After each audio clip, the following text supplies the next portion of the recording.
chúng mình sẽ đợi cho bé sẽ đợi là xây ra bởi vì các tổ innovation chuan hạt chia thiết cho mỗi phần đi thiết tu xia giờ lịch cho bé sẽ đợi xây tàu mà lại phải sống con chiếc của tụi mình cho ý mẹ thích của mà lý lọ chế xe khó sợ trâu lại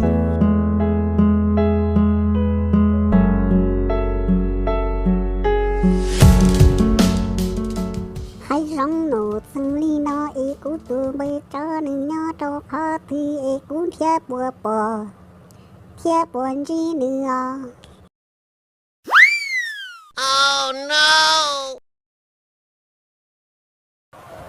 Cái bây giờ cái tụi mình này, cái nhớ này nó xí lo, sao cái nhớ có tin nó? Của chị nhớ để nó xí lo mà, cái giờ của tụi bay lo.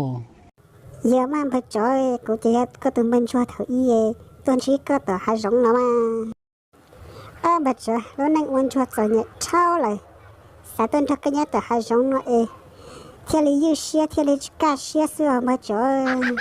Có phải thì có tờ giờ nhẹ. Bây giờ của bộ con nào không nhiều chiếu lui con mà. Bây giờ cho tiệt chia tại vì nó chỉ hạt chỉ nó chia xưa mò. Chỉ trong lịch sinh thời nó có khó lá lỡ. Ôi, trong lịch con nó cũng có sao ôn chua lịch cái tiệt. Sao ôn chua có thể tao nát chia lịch con à. Bây giờ cái sao vậy? Chua lịch của chị mò cái này cái gì tao nó có ta, chỉ có thể tao ôn chua lịch của mò. Ôi, có đến chuyên môn để cơ hết chỗ cổ của tao cũng nên cũng chỉ lo. Cũng nên cũng chỉ cũng lúc chán là chỗ cổ của tao cũng nên cũng chỉ thiệt. Cái tay tôi quay tia, cái sao ôn chua lịch của. Nó chỉ có mỗi con này có gì tao có tua là Con chứ mà cô hai lý con tôi cũng chỉ cho xíu con nữa, cũng yêu là tổ có cái thì ở ta nữa. Dạ, thì cái chỗ là tao có cái thì ở thế chứ. Còn để có tụi bây giờ có lúc có tụi ở nhà nó hỏi nên chứ một chỗ. Tao yêu là tổ có tao xí, vì tiếc có hai lý con ô cũng chi không nữa chỉ nó là. Cái chỗ đó cái chị tỷ lo này, cái lời chị cũng có chỉ có tụi ở nhà này, cái bố tiệt. Cũng tụi nó thì tụi chả có cũng một cái gì nè, lúc năng chọn nhẹ nè, ôn chua nè. Cái chỗ này có thế chị cũng một chế là nè. Cái bố tiệt cũng cho chế sao cũng chế á. Mà lại chỉnh tao một cha cũng để tiệt hành tao thiết chỉnh tao một cha đó cũng nè, cái nên chỉ một chỗ là cái nào hỏi. Lại xí chọn chơi thầu, nên chỉ một mong nữa mà đất, hay luôn mà đất rồi dịp bia đó cũng xí chơi đại cũng chỉ đã tụ thầu. Lại xí chỉ muốn Oh đi. no!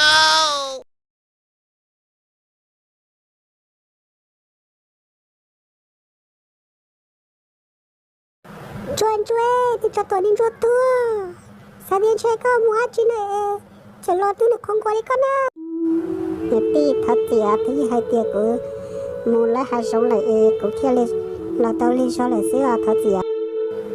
Anh cho tôi đi chuan tua căng. Không ai có chơi.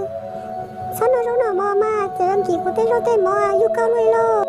Chuan có đến chơi mua có rồi nhà là chơi nhẹ trôi nữa xí chơi tung nước kia chơi không giờ có lời rồi mua được cất ná xí na nhà ti thật gì thì là một cái mặt chịu ý không gì là cái chú một sai chi lắm đi cho tung cân có một cái đóng bỏ lại ít chặt của lời tiền có chỗ lựa chi tiết thế chứ món nói tiền có sao món nói đó có nhiều nó này muốn chua từ này ti chả cũng thân đi nhoi này chỉ lúc của liền này một cuộc chỉ trâu nó xí giờ cô nhớ cho thọ tư cô thấy đi điều cô nhà thiết cô gì nên nhớ cho khó tiêu nên bảo hết tiêu nên tụi mình tốn chưa ô lô nên giờ nhà hàng liền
là ta tên chị yêu mà nhưng mà là chị chia để chị lo để chị bao yêu lúc xưa giờ nhà thia không là chắc là liều còn nhà thia cô gì cha cô anh cha này ôn luôn tao thêm mặt lao tao lên cái cá lò